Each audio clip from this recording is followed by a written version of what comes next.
लिए नहीं है, बल्कि जो सरकार, आयोग और एजेंसियां मिलकर हम लोगों का काट रही हैं, उन सब की दास्तान और उसका क्या हल होगा, कैसे होगा, इन सब पर बात होगी। ठीक है, उन सब पर आज बात करेंगे आज के इस लाइव में।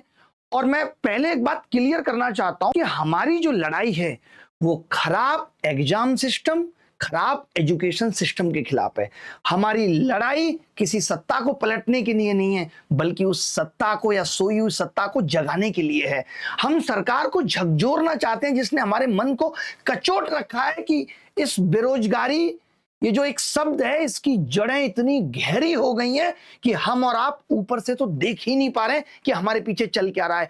वो सरकार जिसको हमने 12 साल दिए, वो सरकार जिसको हमने वक्त दिया, भरोसा दिया, पूर्ण बहुमत दिया, जिसने हमें कहा कि सबका साथ सबका विकास करेंगे, आपको हर साल करोड़ों में नौकरियां देंगे, और आज ये हालत हो गई है कि हमारे इतना भरोसे करने के बाद भी कि ये सिस्टम बदलेगा, लाखों बेरोजगार युवा सड़कों पे पुलिस की लाठियां खा रहा है, कहीं पेपर लीक हो रहा है, कहीं कैंसिल हो रहा है, अलग अलग लेवल का अत्याचार झेल रहा है। ये इस देश की हालत हो चुकी।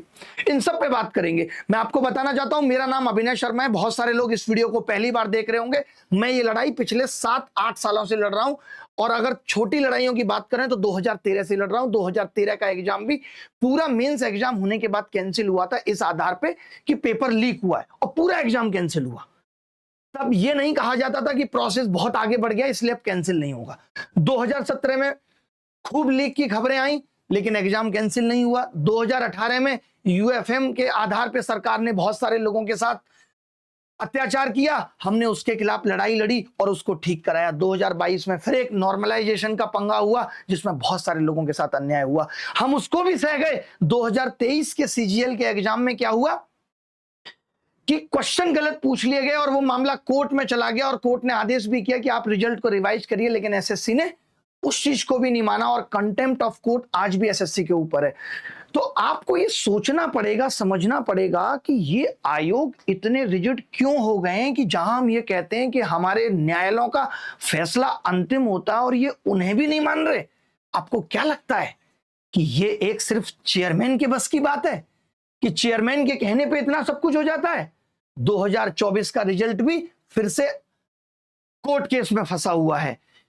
तब जाकर ये आवाज इतनी उठ गई, इतनी संगठित हो गई कि आज लोगों को सड़क पे उतरना पड़ा। और मैं आपको बताना चाहता हूं कि हमने कभी ये नहीं कहा था कि बच्चे आप आओ, हम आपकी लड़ाई लड़ने के लिए पर्याप्त हैं। आपने हम सबको YouTube पे इतना प्यार देके बता दिया है कि हम सबके पीछे मिलियंस लोगों की भीड़ है, और लोग वो सपोर्ट देने के लिए तैयार है। हमें वो आपका सपोर्ट चाहिए, जिस वक्त जरूरत होगी हम एक आवाज लगा देंगे कि आप आ जाइए। अभी आप बिल्कुल मत आइए, कोई जरूरत नहीं है। अभी आपके शिक्षक और ऐसे लोग जो सच में समाज सुधारक हैं और समाज को सुधारना चाहते हैं, करप्शन को हटाना चाहते हैं और इन जड़ों को उखाड़ फेंकना चाहते हैं, उन सबसे आज मैं आह्वान करना चाहता हूं। एक एक करके हर एक चीज पे बात करेंगे। आप सोच रहे होंगे ये मामला अभी इतना अचानक कैसे उठ गया? इतना अचानक ऐसे उठ गया कि जब 2024 के रिजल्ट के बाद हम लोगों ने आवाज उठाई, चेयरमैन से मुलाकात की, तो चेयरमैन साहब ने हमें बहुत मीठे शब्दों में कहा कि गलत हुआ है और मैं इन सब पे काम कर रहा हूं और सब कुछ ठीक कर दूंगा। उन्होंने बिल्कुल नहीं कहा कि मैं एजेंसी भी बदल रहा हूं। अगर उनकी मनसा ठीक थी तो वो बता देते कि वो एजेंसी भी बदल रहे हैं। आप सब जैसा कि जानते हैं कि ये लोग एक एडुकेटी नाम की एजेंसी को लेकर आए। वो एडुकेटी नाम की जो एजेंसी है वो एसएससी का कहना है कि सरकार के रिगरस प्रोसेस के थ्रू आई है, यानी उसमें एसएससी का कोई लेना देना नहीं है, वो सरकार के थ्रू आई है। और आती भी है कोई एजेंसी, जिस एजेंसी पे अगर पहले कोई आरोप लगा था तो वो कैसे आ गई? मैं इस एजेंसी के आपको ऐसे ऐसे प्रूफ दिखाऊंगा आगे आने वाले वक्त में। अभी वो वक्त भी आएगा जब ये एजेंसी उखाड़ के फेंकने की तो छोड़िए, इसको लोग उखाड़ के फेंक देंगे कि क्या हालत इसने एग्जाम सिस्टम की कर दी है। जो बात मैंने बोली है कि ये इतने इतने लाख करोड़ के घोटाले जो हम ऊपर से देख रहे हैं ना, हम ऊपर से क्या देख रहे हैं? बैठ जाओ भाई आराम से, शांति से। हम जो लोग ऊपर से देख रहे हैं कि अरे ये कीबोर्ड नहीं चल रहा है, माउस नहीं चल रहा है, ये छोटी छोटी समस्याएं, अंदर की समस्याएं तो आप सोच नहीं सकते। आपको तो बस ये दिख रहा है अच्छा वैकेंसी आ गई, चलो एक नौकरी मेरी भी हो जाएगी, लेकिन इसके पीछे की कहानी इतनी खराब है कि आप सोच नहीं सकते, इतना बुरा हाल है। और हमें ये सब सिस्टम को ठीक करना है और उसके लिए आवाज को बुलंद करना था, जिसके लिए हम सब शिक्षक मिलकर के, आपको पता होगा पूरे देश से शिक्षक आए, सबने मिलकर के अपनी बात कही कि भाई चलो डीओपीटी मिनिस्टर साहब से बात करते हैं। वजह यह थी क्योंकि हम लोग एसएससी चेयरमैन से ऑलरेडी मिल चुके थे, रेलवे रिफॉर्म इतने दिनों से चल रहा था और लोग कोशिश कर रहे थे कि रेल मंत्री से जाके बात करें, लेकिन नहीं संभव हो पा रहा था। तो हमने सोचा कि क्यों ना सीधे जाके डीओपीटी से ही बात करें। क्या हमारा हक नहीं है? क्या जनता का यह हक नहीं है कि वो अपनी आवाज को शांतिपूर्ण तरीके से सरकार से कह पाए? लेकिन आपने देखा होगा वहां पे कुछ एक सेकंड के अंदर ही उस आवाज को दबाने के लिए पुलिस ने लाठीचार्ज किया। हमारी लड़ाई पुलिस से है भी नहीं, आपने देखा होगा, आपको मेरे बोलने का तरीका पता है कि पुलिस ने मेरे ऊपर ही इतना खराब इल्जाम लगाया, उसके बाद भी हमने हंस करके टाल दिया। हमने कहा कोई बात नहीं, हमारी लड़ाई इस देश की पुलिस से थोड़ी है, उनका तो हमें सहयोग चाहिए सरकार तक पहुंचने के लिए।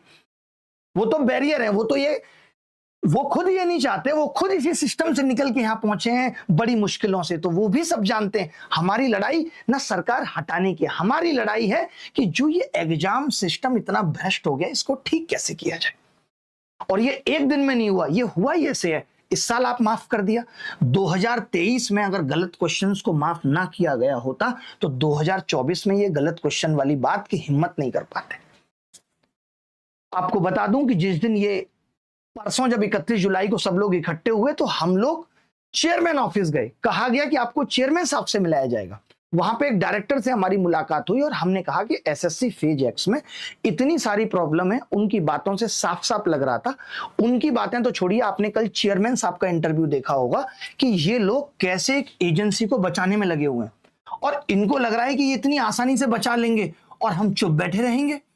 वो एजेंसी इतना करप्शन करेगी, लैब खरीदने से लेकर के सीट बिकने से लेकर के इनकी जो कहानी जब आपके सामने प्रूफों में आएगी, आप दांतों तले उंगली दबा जाएंगे और आप कहेंगे कि ये इतना भ्रष्ट सिस्टम है, आप फॉर्म भरना भूल जाएंगे। सोचिए, आपको लगेगा ही नहीं कि आपको नौकरी किस तरीके से मिल सकती है। इतना भ्रष्ट सिस्टम है, इतनी भ्रष्ट एजेंसियां हैं। ऐसे ही किसी एजेंसी को यह काम नहीं दिया जाता है। चेयरमैन साहब ये कह रहे हैं कि हम ये एजेंसी पहली बार लेके आए इसलिए प्रॉब्लम है। हमारा काम एजेंसी से सवाल करना तो कभी होता ही नहीं। हम पैसे किसको देते हैं एग्जाम कराने के? एसएससी को। एग्जाम ठीक कराने की जिम्मेदारी किसकी है? एसएससी की। बाहर में जाती है एजेंसी। हमें तो एजेंसी की पूछने की जरूरत नहीं पड़ती, हमें तो इनफैक्ट मालूम तक नहीं चलना चाहिए कि एजेंसी है कौन सी। हमें तो एसएससी से मतलब था, ये एसएससी की जिम्मेदारी थी। ये लोग जानबूझ के, आज इस बार आपने देखा होगा कि इस बार 5-6 एजेंसी इन्वॉल्व हैं। कोई आपका आधार ऑथेंटिफिकेशन कर रही है, क्यों? क्योंकि इनको एक दूसरे के सर ठीकरा फोड़ना होता है कि इसको ऊपर ये फोड़ देंगे, इसकी गलती की वजह से ऐसा हो गया, इसकी गलती की वजह से ऐसा हो गया। आयोग एकदम साफ स्वच्छ बच जाएगा, सरकारें एकदम साफ स्वच्छ बच जाएंगी। अगर सरकारों की मिली भगत नहीं है तो कितनी बड़ी बात थी डीओपीटी मिनिस्टर को हमसे मिलने की। आसानी से मिलकर बताया जा सकता था। क्या ये उनके कानों तक आवाज नहीं पहुंच रही? 31 जुलाई को जो हम देश के सब शिक्षकों ने किया है, आप देख लीजिए कि आज पूरा मीडिया समाज ये बोल रहा है कि छात्रों के साथ गलत हो रहा है। हमें यही तो हिम्मत देनी है। आप ये मत सोचिए इस मीडिया की हिम्मत टूट गई है, इसको हिम्मत नहीं मिल रही। इसको लगा अरे शिक्षक और छात्र इतनी आवाज बुलंद कर सकते हैं तो चलो हम भी इनके साथ चलते हैं। जैसे क्या होता है ना कि जब एक आवाज बुलंद हो रही हो तो सब उसका साथ देना चाहते हैं, तो इस आवाज को दबने नहीं देना है। आज मीडिया वाले उठा रहे हैं ना, आज उनको लग रहा है कि सरकार से सवाल पूछना चाहिए। ये बात जो 3 दिन पहले मैं चिल्ला चिल्ला के कह रहा था कि आप जाके चेयरमैन से इंटरव्यू क्यों नहीं करते, हुआ ना चेयरमैन साहब का इंटरव्यू और आपके सामने आ गया। ये चेयरमैन की स्थिति है कि वो कहता है कि भाई पहली बार एग्जाम ले रहे इसलिए थोड़ी बहुत गड़बड़ें हो जाती हैं। जब हम डायरेक्टर से मिले तो डायरेक्टर ने कहा 50 से 55 हजार बच्चा प्रभावित है, बस सिर्फ 50 से 55 हजार। ये बच्चा 50 से 55 हजार सिर्फ है। आप नौकरी कितनों को दे रहे हो? मुश्किल से 3,000 वैकेंसी है और 50 से 55 हजार बच्चा प्रभावित है। या तो आप नौकरी दे रहे हो तो 8-10 लाख लोगों को और 50 से 55 हजार बच्चा प्रभावित हो रहा होता तो हम मान भी लेते। और कमी कैसी कैसी कि 25 तारीख को 24 का पेपर रिपीट हो गया। जब डायरेक्टर साहब से पूछा गया तो उनका लॉजिक था कि पेपर रिपीट हो गया, आप इसको गलत क्यों ले रहे हैं? बच्चे ने सोचा होगा 24 तारीख को कि ये तो अब आ गया, अब नहीं आएगा, हमने वही पूछ लिया, सरप्राइज दे दिया। हमने पूछा, आप गलत क्वेश्चन पूछ के अपनी जेबों में पैसा भर रहे हैं 100-100 रुपए, और अगर यही हाल रहा तो आगे आने वाले वक्त में आप सवाल गलत बढ़ाते ही चले जाएंगे। तो उसने कहा, आप गलत पूछ रहे हो, पैसा तो सरकार की जेब में जाता है। ये एक अधिकारी का आरोप है। मैं सरकार से भी कहना चाहता हूं, आपके एक अधिकारी का यह आरोप है कि ये पैसा सरकार की जेब में जाता है, जिससे रोड बनते हैं। तो आगे आने वाले वक्त में तो जेई, नीट, यूपीएससी, आप सब में गलत सवाल पूछे, और 100 रुपए क्यों चार्ज कर रहे हैं? एक बच्चा जो अपने माँ बाप की मजदूरी पे मुश्किल से फॉर्म भरता है, और आप उससे अलग तरीके की वसूली चला रहे हैं। सोचिए कितना भ्रष्ट हो चुका होगा ये सिस्टम। और कमाल की बात देखिए कि जब आज इन बातों को उठा के हम मीडिया के सामने भी रख रहे हैं, तो मीडिया कर, अच्छा ऐसा होता है, 100 रुपए लिए जाते हैं। 8 साल से चिल्ला रहे हैं, तब तो यहां तक आवाज पहुंच पाई है कि 100-100 रुपए गलत तरीके से लिए जाते हैं। आप सोचिए, अपनी आवाज को पहुंचाने के लिए डिजिटल इंडिया के दौर में आज 8-8 साल लग जा रही हैं। कितने दुख की बात है इस देश के लिए। हमने पूछा, एक और सवाल हमने किया था, डिस्टर्ब बिल्कुल मत करो, बिल्कुल नहीं, आराम आराम से बैठे रहो। हमने सवाल पूछा डायरेक्टर साहब से कि भाई 500, 600 किलोमीटर आप सेंटर डाल रहे हो, क्या ये सिस्टम का फेलर नहीं है? उन्होंने कहा, हम अपने जमाने में तो जनरल के डब्बे में लटक लटक के एग्जाम देने जाते थे। यानी आज अगर किसी बाप ने परेशानी उठाई है तो वो अपने बेटे को भी यही कहेगा कि तुम भी यही कहो। फिर काहे की तो जनरेशन गैप और काहे का अपडेशन, जो आज हम कहते हैं कि हम इतना आगे निकल चुके हैं, हम यानी हमारे अधिकारियों की सोच अभी भी वही पुरानी 30 साल वाली है। फिर काहे का डिजिटल इंडिया और काहे का विकसित भारत। सर मानी चाहिए ऐसे अधिकारियों को भी जो इस तरीके की बयानबाजी करते हैं। आज के बाद हमने इसीलिए सोचा था पहले भी कि हम चेयरमैन से मिलके भी संतुष्ट नहीं थे, और अब तो हम जब डायरेक्टर से मिले तो बिल्कुल संतुष्ट नहीं है। अब तो हम जवाब सीधे जो चाहते हैं वो डीओपीटी मिनिस्टर साहब से ही चाहते हैं। तो एक एक चीज पे जो मैंने आपसे कहा था, आप लोगों ने भी मुझे बहुत सारे प्रश्न पूछे। आपने कहा आयोग से सर हमारा प्रश्न है, आयोग से अब प्रश्न करने का कोई फायदा नहीं है। 2024 के रिजल्ट में अभी भी सारा डेटा अगर मिला दिया जाए तो 46 रैंक अभी भी मिसिंग है। टोटल 46 रैंक मिसिंग है, जिनके बारे में हमने आरटीआई डाल के पूछा कि भाई ये 46 रैंक मिसिंग क्यों है, आप इसका जवाब दीजिए कि 46 रैंक मिसिंग क्यों है, ये कौन बच्चे हैं जिनको आपने दिए। तो इस पे आयोग का सीधा जवाब है कि इस चीज का जवाब हम नहीं दे सकते, ये हम नहीं बता सकते आपको कि 46 रैंक मिसिंग क्यों है।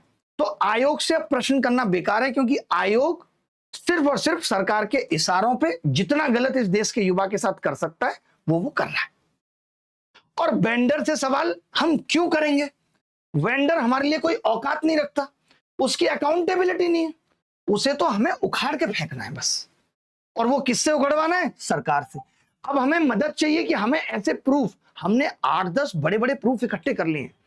हम पूरे प्रूफ का चिट्ठा जब मीडिया के सामने खोलेंगे तब आपको पता चलेगा कि ओ ये एजेंसियां किस तरीके से कर रही हैं। तब आपको पता चलेगा कि जो 15,000 वैकेंसीज है उसमें 2,000 भी जेन्युइन लोगों को नहीं मिल पाती हैं। आपके पैरों तले जमीन खिसक जाएगी। आज तभी तो इतनी बेरोजगारी बढ़ गई, और बेरोजगारी का ये आलम है।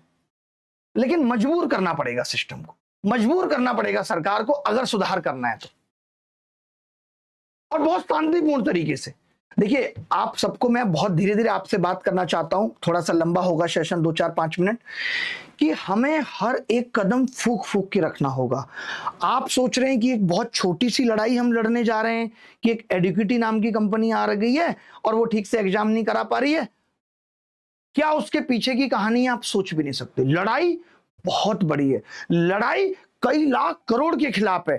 तो जब ये लड़ाई इतनी बड़ी है तो सरकार आसानी से सुनेगी भी नहीं। सरकार हर एक हथकंडा अपनाएगी कि इस आवाज को यहीं दबा दिया जाए। हमें सबसे गुजारिश करनी पड़ेगी, सबसे सहारा लेना पड़ेगा। हम बच्चों को इन्वॉल्व सिर्फ इसीलिए नहीं करना चाहते कि हम आंदोलन को कोई भी ऐसा रूप नहीं देना चाहते, हम अपनी आवाज को कोई भी ऐसा रूप नहीं देना चाहते जिसको गलत तरीके से दबा दिया जाए। आज आप देखेंगे बीपीएससी प्रोटेस्ट हो, कुछ भी हो, इसीलिए मेरी आप सब बच्चों से गुजारिश है कि आप बिल्कुल भी कहीं मत आइए। आप जहां हैं, जिस राज्य में हैं, आपको अगर वहां अपना कोई प्रदर्शन करना है, आप सरकार के खिलाफ अपनी आवाज उठाना चाहते हैं, तो आप अगर वहां के नॉर्म्स के हिसाब से परमिशन लेके उठा सकते हैं तो बिल्कुल उठाइए। यहां सरकार से सवाल पूछने के लिए हम शिक्षक, ही काफी है। आप सबको पता होगा, और हम बहुत सटीक तरीके से जाना चाहते हैं। हम कुछ भी ऐसा नहीं करना चाहते जिस एक गलती की वजह से सरकार ये कह दे कि आप गलत हो। हम बहुत सही तरीके से अपनी आवाज सिस्टम तक पहुंचाना चाहते हैं। हम डायरेक्ट बात करने की भी कोशिश कर रहे हैं कि हमारी डायरेक्ट बात हो, आप जवाब दें कि क्या होगा। ये प्रूफ भी आज मैं सिर्फ इसीलिए नहीं खोल रहा हूं क्योंकि मेरा एजेंसी से कोई लेना देना नहीं है, लेकिन मुझे जिस दिन ये लगेगा कि ये अब एजेंसी कैसे हट सकती है तो मैं हर एक हथकंडा अपनाऊंगा। सब प्रूफ, एक एक सॉलिड चीज है, वीडियो से लेकर के ऑडियो रिकॉर्डिंग सब मैं इकट्ठी करके बैठा हूं, अगर सरकार नहीं सुनती तो। अब 6 तारीख को आपको पता होगा कि 6 तारीख को डीसीपी ऑफिस से हमें परमिशन मिली कि 150 लोग आकर के आप जंतर मंतर पे बैठ करके अपनी आवाज उठा सकते हैं। तो मैं ये चाहता हूं कि उन 150 लोगों में हमारे साथ देश के बड़े आईएएस आईपीएस ऑफिसर जो रिटायर हो चुके हैं, जो इस खराब सिस्टम को बहुत अच्छे से समझते हैं, मैं ऐसे लोगों को इनवाइट करना चाहता हूं, कहना चाहता हूं, आह्वान करना चाहता हूं कि आप सबसे हाथ जोड़ के रिक्वेस्ट है कि आप हमारे साथ आएं और बैठें और सरकार से हमारे साथ मिलकर के सवाल पूछें, क्योंकि आप इस सिस्टम को बहुत बेहतर से समझते हैं। मैं देश के उन एमपी से रिक्वेस्ट करना चाहता हूं जो सच में इसीलिए एमपी बने कि हम समाज को सुधारना चाहते हैं। जब सब ऐसे लोग साथ आएंगे तभी शायद कुछ बात बनेगी। मैं देश के विपक्ष के नेता राहुल गांधी जी से भी ये कहना चाहता हूं कि आप भी इस आवाज को बुलंद करें, सबके साथ आके सवाल पूछें। ये सच में सही वक्त है जब सिस्टम को सुधारा जा सकता है। हम अब और कितना इंतजार करेंगे। मैं ये चाहता हूं कि मेरे लिए लड़ाई आखिरी हो। मैं देश के एमपी जिनसे जो ये खुद भी कह रहे हैं कि हम आपके साथ मिलकर आवाज उठाने को तैयार हैं, हम नहीं चाहते। सोचिए आप कि इन्होंने शिक्षकों के खिलाफ एफआईआर कर दी, ये कितना गलत था।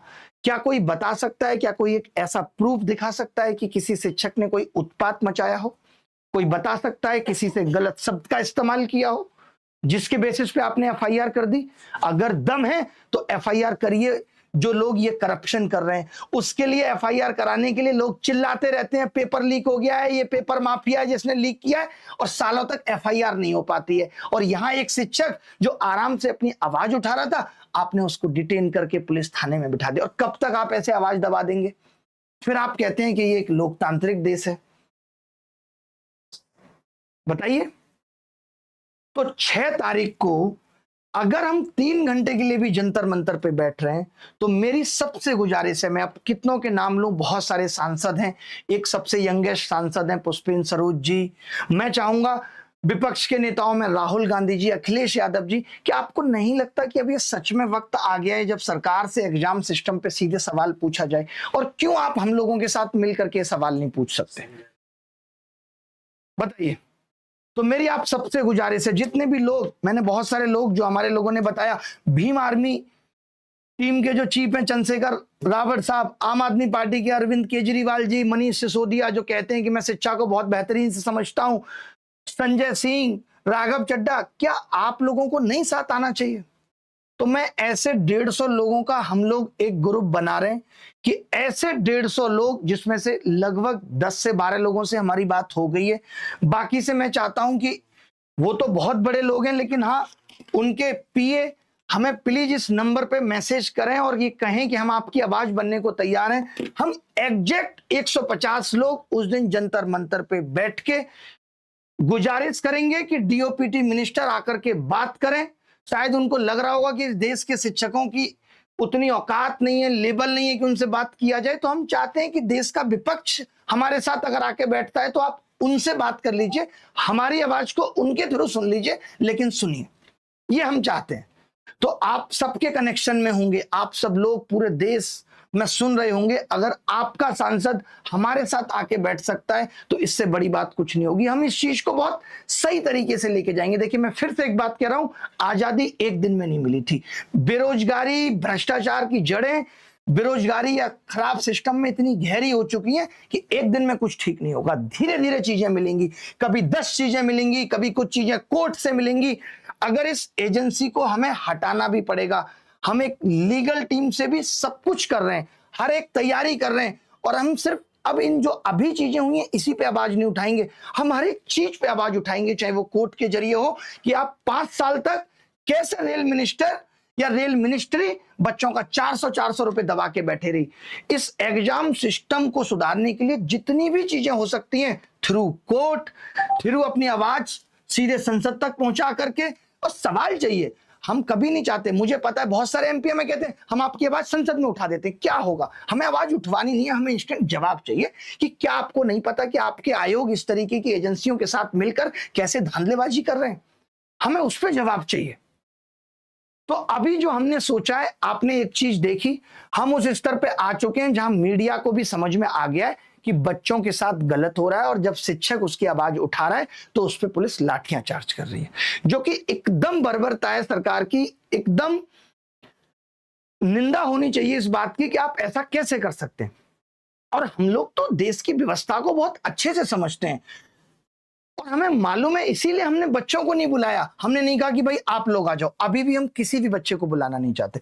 आप जहां हैं, आपको लगता है आप वीडियो बना करके इस आवाज को बड़ा कर सकते हैं, तो आप वीडियो बना के जारी करिए, ताकि जब इतनी सारी चीजें लोगों के सामने जाएंगी, जब हर तरफ यही दिखेगा कि कैसे बेरोजगार युवा करहा रहा है, तो शायद लोगों की समझ में आए, आपका दर्द समझ में आए। बाकी अभी जो प्लान है वो एक ये प्लान है कि 6 तारीख को देश के शिक्षक, जितने भी, मैं स्पेशली नाम लेके भी रिक्वेस्ट करना चाहता हूं, बाकी शिक्षक सारे जुड़े हुए हैं एक ग्रुप के जरिए। मैं अब फिर से गुजारिश करना चाहता हूं, चाहे वो खान सर हो, आपको भी 6 तारीख को आना पड़ेगा। आप भी बैठेंगे, और ये हमारा बहुत शांतिपूर्ण तरीके से, 150 लोग होते कितने हैं, मैं दिल्ली पुलिस से भी रिक्वेस्ट करता हूं कि आप आराम से जितने भी फोर्स के साथ आ सकते हैं, हमें आराम से आके खड़े हो जाइए। हम बहुत शांतिपूर्ण तरीके से अपनी बात रखेंगे।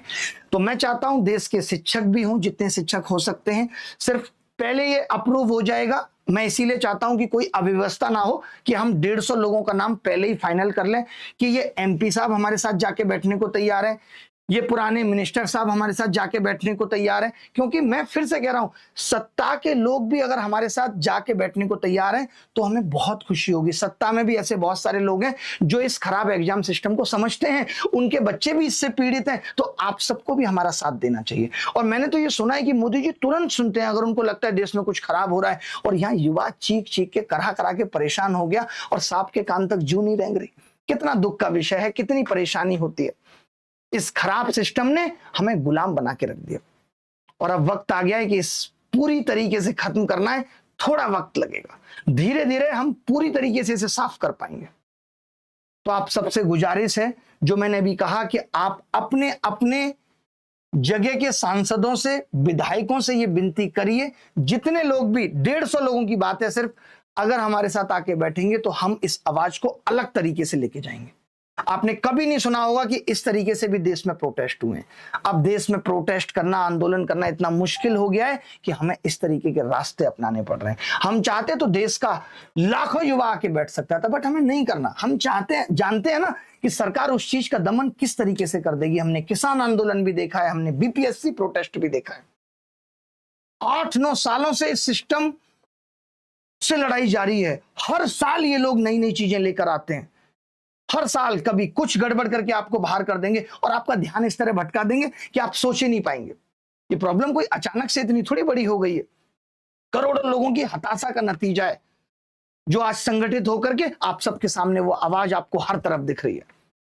पूरी तरह से फ्लॉप हो चुका है सिस्टम। हम सोचते हैं कि आयोग जिम्मेदार नहीं है, ये सब मिलकर हमें गुमराह कर रहे हैं। बस आज आप देखते होंगे कि जब हम लोग मीडिया को कहते हैं कि 100 रुपए लिए जा रहे हैं, तो लोग शौक से कहते हैं, मतलब लोगों को पता ही नहीं, ऐसे बात करते हैं। तो आप सबको वीडियो के माध्यम से सारी बातें पता चल जा रही हैं, लगातार लगे हुए हैं इससे मिलने में, उससे मिलने में। हर शिक्षक का सहयोग है, हर शिक्षक ने आगे बढ़ करके आए, देश से जितने भी शिक्षक आए उन सबको भी मेरा नमन है। उन सबकी ये बड़प्पन है कि वो सब लोग दिल्ली आए, क्योंकि ये लड़ाई सिर्फ एसएससी के खिलाफ नहीं थी, ये लड़ाई सिर्फ रेलवे की नहीं थी, ये लड़ाई सिर्फ शिक्षक भर्ती या बैंक एग्जाम की नहीं थी। हर जगह घोटाला, करप्शन है, हर जगह सिर्फ कारोबार बना हुआ है। तो इस कारोबार को रोकना है, देश को सही रास्ते पे लेके आना है, क्योंकि ये वो युवा है जो देश को आगे 30 साल तक लीड करेगा। तो आप सबसे बस यही गुजारिश है। मैं दोबारा ये कहूंगा, हम लोग 2 बार चेयरमैन से मिल लिए, डायरेक्टर से मिल लिए, कोई हल नहीं निकला। चेयरमैन साहब का सीधा कहना है कि एडुकेटी हम सब लोग बहुत ईमानदार हैं, ये पब्लिक के सामने अपने आप को ऐसे दिखाएंगे जैसे इनको कुछ पता ही नहीं है, उलूल जुलूल बातें करते हैं। एक चेयरमैन से, एक डायरेक्टर से इस तरीके की उम्मीद है। मैं फिर से मीडिया को कहूंगा कि दोबारा से इंटरव्यू हो तो क्रॉस क्वेश्चन भी करिए। आप सवाल पूछिए कि आप कैसी बच्चों जैसी बातें कर रहे हैं कि ये पहली बार एग्जाम करा रही है। अगर ये पहली बार एग्जाम करा रही है एडुकेटी, तो तुमने तो अपनी बिड में लिखा था कि हम उसी को टेंडर देंगे जो 5 साल जिसको हो गए होंगे इस फील्ड में। तो काहे का पहली बार, ये तो बताओ। एक तरफ तुम बिड में लिख रहे हो कि हम उसको देंगे टेंडर जो 5 साल से ठीक से एग्जाम करा रहा है, जिसने 160 करोड़ का रेवेन्यू भी किया है, फिर तुम कह रहे हो ये पहली बार करा रही है। तो ये सब बातों से गुमराह करने की कोशिश मत करिए चेयरमैन साहब। अगर आपको भी लग रहा है कि सरकार ने आपको ऐसा बोला है कि नहीं नहीं इस चीज को संभालना है, तो आप भी चेयरमैन की कुर्सी छोड़िए और हमारे साथ आके बैठिए, मिल करके सिस्टम से लड़ेंगे। बहुत उम्र हो गई, आपने भी बहुत जीवन जी लिया। मैं आपसे भी गुजारिश करता हूं कि हमारे सामने आके बैठिए, हमारे साथ आके बैठिए। उखाड़ फेंकेंगे ऐसी एडुकेटी, ये तो कुछ भी नहीं है। हम इसको करप्शन करने देंगे? आज ये यहां कर रही है, अभी कल को राज्यों के एग्जाम कराएगी, ये तो पूरे देश को बर्बाद कर देगी। इनका तो धंधा हो गया ये। और हमने सड़कों पे, हम ऐसे ही नहीं आए थे, सड़कों पे उतरने से पहले हमने हर रास्ता अपनाया, मेमोरेंडम दिए, सोशल मीडिया पर कैंपेन चलाया, आरटीआई डाली, कोर्ट में याचिका दी, लेकिन जब कोई जवाब नहीं मिला तब जनता क्या रास्ता चुनेगी? मैं आपसे पूछ रहा हूं। शांतिपूर्ण प्रदर्शन, और ये लोकतंत्र है। संविधान का आर्टिकल 19(1) हमें शांतिपूर्ण विरोध का अधिकार देता है। तो फिर सरकार की बर्बरता क्यों? ये हमारा हक है, आप कैसे दबा सकते हैं? कोई एक आदमी बता दे कि हम गलत कर रहे हैं और किस एंगल से कर रहे हैं। आज ये एजेंसी, आप तो ये कह देंगे सीजीएल का एग्जाम होने के बाद अब कुछ नहीं हो सकता, अब जो गलत हो गया अगले साल ठीक करेंगे। इस साल फिर लाखों लोगों की जिंदगी बर्बाद और हम सहते रहेंगे। तो अब कोई नहीं सहेगा। मैं सीधे सीधे से आपसे कहना चाहता हूं, देश की सबसे बड़ी ताकत है यूथ, और ये यूथ जो हमारे साथ खड़ा है। पहले तो ये ऑनलाइन जैसी चीजें नहीं थी, यूट्यूब नहीं था, तो लोगों को बुला के दिखाना पड़ता था। आज अगर मैं आ रहा हूं तो सरकार को पता है कि मेरे पीछे भी 30 लाख लोग बैठे हैं। आज अगर कोई और शिक्षक आ रहा है तो सरकार को पता है कि इसके पीछे भी करोड़ों बच्चे बैठे हैं। सबको पता है ये बात। तो हम शिक्षक पर्याप्त हैं इस लड़ाई को लड़ने के लिए। बस मैं विपक्ष के नेताओं से या पक्ष के उन नेताओं से जिनको भी लगता है कि इस पे आवाज उठनी चाहिए, उन सबको आमंत्रित करता हूं जंतर मंतर पे 6 अगस्त को। आप सबसे गुजारिश है कि आप इस नंबर पे अपने पीए या किसी से भी मैसेज करा दीजिए और हमारा सहयोग कीजिए। बहुत सारे लोगों को ये लगता होगा कि ये शिक्षक क्यों राजनीति कर रहे हैं। एकदम नहीं करनी है। क्यों ही राजनीति करेंगे? आपको पता है देश में ऐसे बड़े बड़े शिक्षक भी हैं जो आज कहीं से भी खड़े हो जाएं तो निर्दलीय चुनाव जीत जाएंगे। हमें चुनाव नहीं जीतना है। और क्यों जीतना है चुनाव? आपको क्या लगता है? अब हम यहां के आके बताएं कि हमारा जीवन कैसा है। जो एक नेता 45 से 50 साल लग जाते हैं पहुंचने में और अचीव करने में, यहां वो चीज हमारे यहाँ 21-21 साल की लड़कियां अचीव करके बैठी हैं। सोचिए कितने दुख की बात है। एक आप अगर ये सोच रहे हैं कि विधायक और एमपी बनेगा, तो हमारे यहाँ 22-22 साल के शिक्षक उससे बहुत आगे निकल के बैठे हैं। ये बहुत बड़ी बात है। तो कोई ये ना सोचे कि हमें राजनीति करनी है। बिल्कुल नहीं करनी। क्यों करनी है राजनीति? बहुत गंदी चीज है। बट हम इस राजनीति को सुधारना चाहते हैं। हम वो गलती नहीं करना चाहते जो केजरीवाल साहब ने की, कि राजनीति करने चले गए और खुद ही उस दलदल में फंस गए, क्योंकि ये बहुत बड़ा मोह है। हमें इसमें नहीं फंसना। और क्यों फंसना है? हमें तो अभी कोई और विकल्प भी नजर नहीं आता जो देश को सही तरीके से लीड कर सके। हम तो जो मोदी जी की खामियां हैं सिर्फ उन पे सवाल उठाना चाहते हैं। और इसलिए उठाना चाहते हैं क्योंकि हर कोई ये कह देता है मोदी जी के नेतृत्व में देश आगे बढ़ रहा है। तो देश अगर पीछे जा रहा है तो यहां फिर किस नेतृत्व की कमी है? गलत है कुछ? बताओ भाई। अगर गलत बोल रहा हूं तो आप बताओ। तो ये लड़ाई एसएससी की तो इतनी है कि जब तक एडुकेटी नहीं हटेगी हम आवाज उठाते रहेंगे। अभी नॉर्मली आए हैं, अभी प्रूफ इकट्ठा कर रहे हैं, सीधे पीआईएल लगाएंगे कि जी इस तरीके से ये एजेंसियां, जैसे सारे सॉलिड प्रूफ होंगे किस तरीके से घोटाला और घपला कर रही हैं, हटाना पड़ेगा। पूरा सिस्टम रुक जाएगा। हम नहीं चाहते कि बच्चों का एग्जाम रुके, सिस्टम रुके। इसीलिए अभी कहना चाहते हैं कि आप बता दो कि आप कैसे सुधार करोगे। आप इस बात की गारंटी दे दो कि कैसे सुधार करेंगे। एसएससी के ऊपर लानत है कि उसने ये तक नहीं चेक किया कि एडुकेटी के पास सेंटर्स कैसे हैं। वो कहते हैं कि वो लोग वादा करके गए थे कि उनके पास अच्छे सेंटर्स हैं और वादा ये था कि आपका एग्जाम कराएंगे जहां बाहर भैंस रेंग रही होगी, ऊपर डीजे चल रहा होगा, बाहर साड़ियां सूख रही हैं, कपड़े सूख रहे हैं। सर मानी चाहिए, एसएससी को सर मानी चाहिए। और एसएससी के चेयरमैन साहब ऐसे लोगों का आके बचाव कर रहे हैं। चेयरमैन साहब, आपसे ये उम्मीद नहीं थी। आप भी हमारे साथ आके बैठिए जंतर मंतर पे 6 तारीख को, और आप भी बताइए कि कैसे ये कंपनी सिस्टम में आई है। गुजारिश करता हूं, आपके रिटायरमेंट का वक्त है, अब और मत करिए सेवा, मत दीजिए देश को सेवा। अब वक्त आपको इस देश के यूथ के साथ खड़े होने की है। तो मैं देश के सभी बड़े बड़े लोगों से ये गुजारिश करता हूं, मैं कपिल सिब्बल साहब से भी गुजारिश करता हूं, आप इतने बड़े लीगल एक्सपर्ट हैं, आप भी हमारी आगे आके बढ़ के मदद करिए। सभी शिक्षकों की भूमिका बहुत जबरदस्त रही, सबने बहुत अच्छे से इस लड़ाई को अंजाम दिया। बस एक गलती मैं मानता हूं वो शिक्षकों की बिल्कुल भी नहीं, सरकार की है कि आपने इस तरीके से एफआईआर की। उसके लिए भी हम सब लोगों ने मिलकर के राष्ट्रपति जी को भी ज्ञापन दिया है कि ये एफआईआर को एकदम खत्म किया जाए। जिन भी शिक्षकों पे हुई है ये एकदम गलत है, और छात्र और उनके पेरेंट्स भी दूर दूर से तमाम मैसेज और मेल कर रहे हैं, उनका भी बहुत समर्थन मिल रहा है। और हम चाहते हैं कि सब लोग अगर इकट्ठे होंगे तभी शायद बात बनेगी, तभी सरकार को ये प्रेशर लगेगा कि अब इस चीज को ठीक करना पड़ेगा। क्योंकि सिर्फ एग्जाम सिस्टम ही नहीं, एजुकेशन सिस्टम का भी बहुत बुरा हाल हो चुका है। एजुकेशन पॉलिसी आ जाती है, कोई अपडेशन नहीं है, सीईटी की बात करते हैं, कोई लागू नहीं हो रहा। तो सरकार का ध्यान क्या सिर्फ चुनाव मैनेजमेंट पे है कि कब कहां कौन से राज्य में चुनाव है? चुनाव के बाद तो ये मुद्दे भी होते हैं ना। पहले ये होता था कि एक मुख्यमंत्री बन गया, अब उसने चाहे 4 महीने का एफर्ट लगाया, लेकिन 5 साल तक अब वो जनता के लिए काम करेगा। अब क्या हो रहा है कि टाइम ही नहीं मिल रहा। मोदी जी को जिम्मेदारी है देश जिताना है, बिहार जिताना है, यूपी जिताना है, एमपी जिताना है, इसमें तो बच्चों का जीवन पूरा निकल जाएगा, बूढ़े हो जाएंगे वो आप जिताने में ही लगे रहे। तो थोड़ा सा देश के यूथ के बारे में भी सोचिए, जो आपने वादे किए थे उनके बारे में भी सोचिए।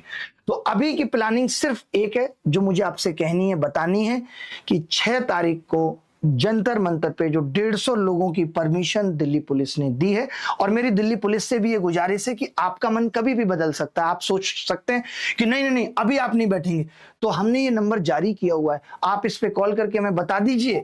ऐसा मत करिएगा कि वहां बुला के आप अपनी लाठियां तैयार रखें कि हम लाठियां देंगे, ये एकदम सही तरीका नहीं है। ऊपर वाला देख रहा है, मैं बता दूं आपको, और कल को आपका बच्चा भी उसी सिस्टम का शिकार होगा, बेरोजगार रह जाएगा, और फिर आप कहेंगे कोई बात नहीं बेटा, मैं भी भ्रष्टाचार से तेरे लिए पैसा जोड़ के दूंगा, तू चिंता मत कर। वो क्या करेगा आगे? उसके पास कोई और ऑप्शन नहीं होगा। तो अगली वाली पीढ़ी का भी ध्यान कर लीजिएगा। तो 150 लोगों को पुलिस ने बोला है, डीसीपी ने बोला है कि आप बैठिए। उस 150 लोगों में हमने फिर से गुजारिश की है कि जितने भी, एक हम ये अमिताभ ठाकुर साहब हैं आईपीएस, जिन्होंने पहले भी इस तरीके के बहुत मुद्दे लड़े हैं, तो हम ऐसे लोगों को भी इनवाइट करते हैं कि आप लोग भी शिक्षकों का आके साथ दें और इस मुहिम में हमारी आवाज बने ताकि हम सुधार ला पाए। धन्यवाद, थैंक यू, बाय।